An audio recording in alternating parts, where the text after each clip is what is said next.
SIR के कारण होने वाली मौतों को लेकर बंगाल से लेकर गुजरात तक गूंजने लगे विरोध के स्वर। नमस्कार, आप देख रहे हैं खबर समय और मैं आपके साथ रेयांशी। मेरे से अब एसआईआर का काम नहीं होगा।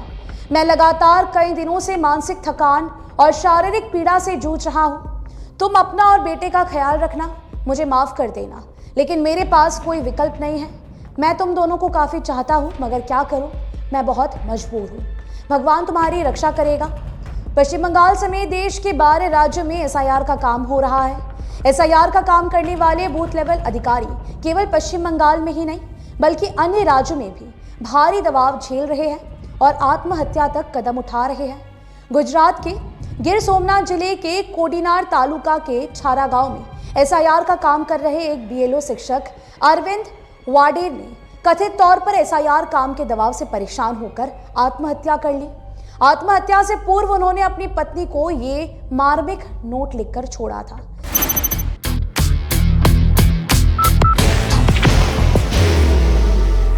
There will only be one insignia. Bengal से उठा एसआईआर का विरोध स्वर अब गुजरात में भी बुलंद होने लगा है। गुजरात, जो देश के प्रधानमंत्री नरेंद्र मोदी और गृह मंत्री अमित शाह का गृह राज्य है, वहां से भी एसआईआर का विरोध स्वर बुलंद होने लगा है। अखिल भारतीय राष्ट्रीय शैक्षिक महासंघ गुजरात प्रांत ने एसआईआर के तहत शिक्षकों द्वारा की जा रही ऑनलाइन प्रक्रिया का बहिष्कार करने की घोषणा कर दी है। पश्चिम बंगाल में मुख्यमंत्री ममता बनर्जी एसआईआर का विरोध कर रहे हैं। उन्होंने एसआईआर प्रक्रिया रोकने की चुनाव आयोग से गुहार भी लगाई है। मुख्यमंत्री ने दावा किया है कि एसआईआर से पूरे राज्य में भय का माहौल उत्पन्न हो गया है। जो काम 3 साल में होता था उसे 3 महीने में पूरा करने की चेष्टा की जा रही है। उन्होंने कहा कि बिना किसी योजना के एसआईआर करवाई जा रही है। ये अराजक व खतरनाक है। एसआईआर के कारण बंगाल में कथित तौर पर 20 से ज्यादा मौतें हो चुकी हैं। मुख्यमंत्री ने 28 लोगों की मौत का दावा किया है।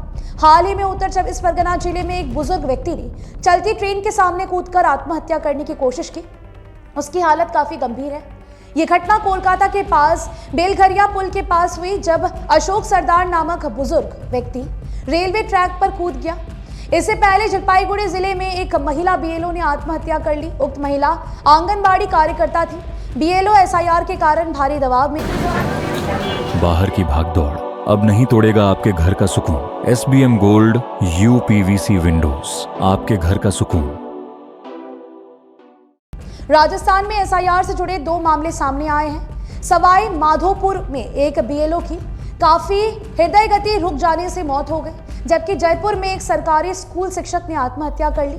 शिक्षक के परिवारजनों का आरोप है कि वे मतदाता सूची से जुड़े भारी दबाव में थे।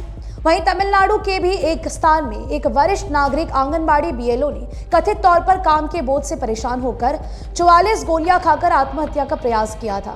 बताया जा रहा है कि महिला बीएलओ मानसिक रूप से काफी परेशान थी।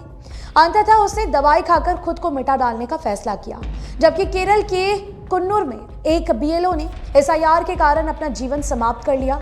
बताया जा रहा है कि बीएलओ एसआईआर के काम से भारी तनाव झेल रहा था। पश्चिम बंगाल में तो कथित तौर पर बीएलओ के साथ साथ साधारण नागरिकों की भी मौत हो चुकी है। पूर्व वर्धमान में 9 नवंबर को एक बीएलओ की ब्रेन स्ट्रोक से मौत हो गई थी। उनके परिजनों ने इसे मानसिक तनाव से जोड़कर देखा था। मतदाता सूची सुधार प्रक्रिया में लगे बीएलओ की कार्य स्थितियों और भारी दबाव पर बड़ा सवाल उठ खड़ा हुआ है। बंगाल से लेकर गुजरात, केरल, तमिलनाडु, राजस्थान आदि प्रदेशों में बीएलओ की लगातार मौतों ने गंभीर चिंता पैदा कर दी है।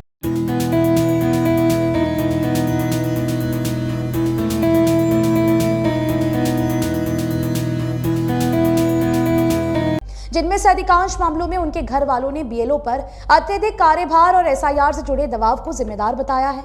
धीरे धीरे एसआईआर को लेकर विभिन्न राज्यों में विरोध स्वर भी बुलंद होने लगे हैं। ऐसे में एक और सवाल है कि इन परिस्थितियों में क्या चुनाव आयोग एसआईआर को फिलहाल निलंबित रखने पर विचार करेगा या फिर एसआईआर प्रक्रिया की अवधि बढ़ा सकता है। अधिकांश राज्यों ने इसकी मांग भी की है। अब देखना होगा कि आने वाले दिनों में एसआईआर को लेकर और क्या कुछ तथ्य या फिर बातें सामने निकल कर आती है। फिलहाल अभी के लिए दीजिए इजाजत। आपको बता दें कि आपके लिए खबर हमारे प्रतिनिधि सुरेंद्र श्रीवास्तव द्वारा लिखी गई है। आप हमारी खबरों को यूट्यूब पर भी देख सकते हैं। हर समय खबर समय। धन्यवाद।